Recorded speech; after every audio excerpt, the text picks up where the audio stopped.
পরমাণু শক্তিধর চীন ভারতের মধ্যে যুদ্ধের সম্ভাবনা রয়েছে।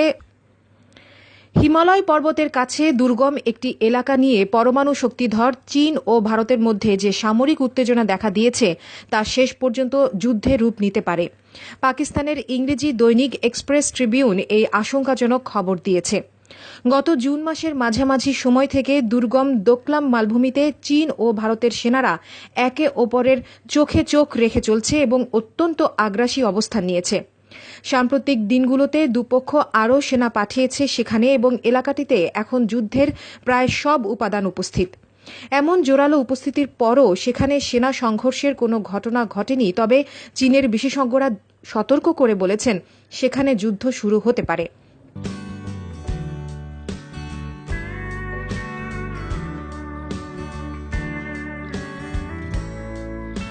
ভারতের হাতে বর্তমানে 100-রও বেশি পরমাণু ক্ষেপণাস্ত্র রয়েছে।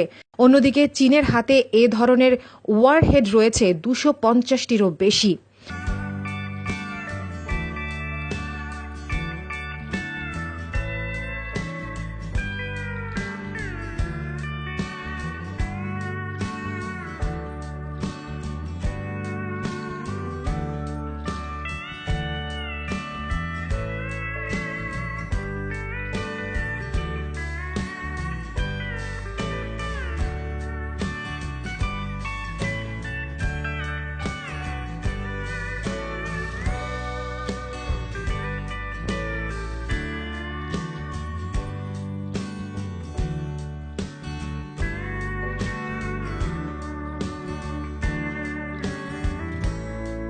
গতকাল গোলযোগপূর্ণ দোকলাম সীমান্তে চীন তাজা গুলির মহড়া চালিয়েছে।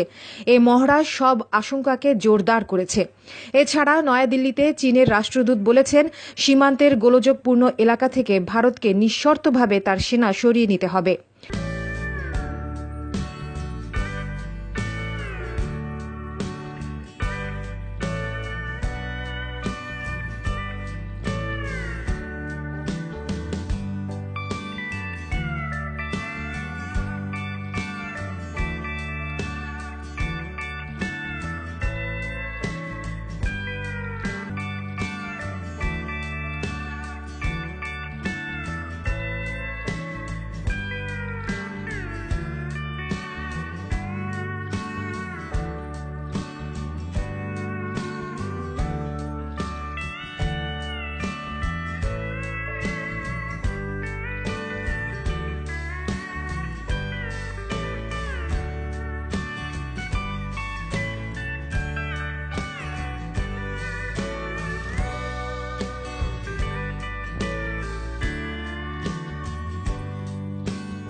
ভারতের সিকিম প্রদেশের সীমান্তে যে দোকলাম বা দোংলং এলাকা নিয়ে দুদেশ মুখোমুখি অবস্থান করেছে সেখানে খুব কম সংখ্যক মানুষের বসবাস রয়েছে, তবে কৌশলগত দিক দিয়ে খুবই গুরুত্বপূর্ণ। সেখানে ভারত, চীন ও ভুটানের সীমান্ত রয়েছে।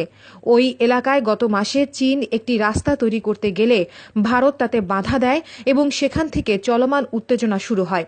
চীন বলছে নিজের সীমান্তে তারা রাস্তাটি তৈরির চেষ্টা করছিল।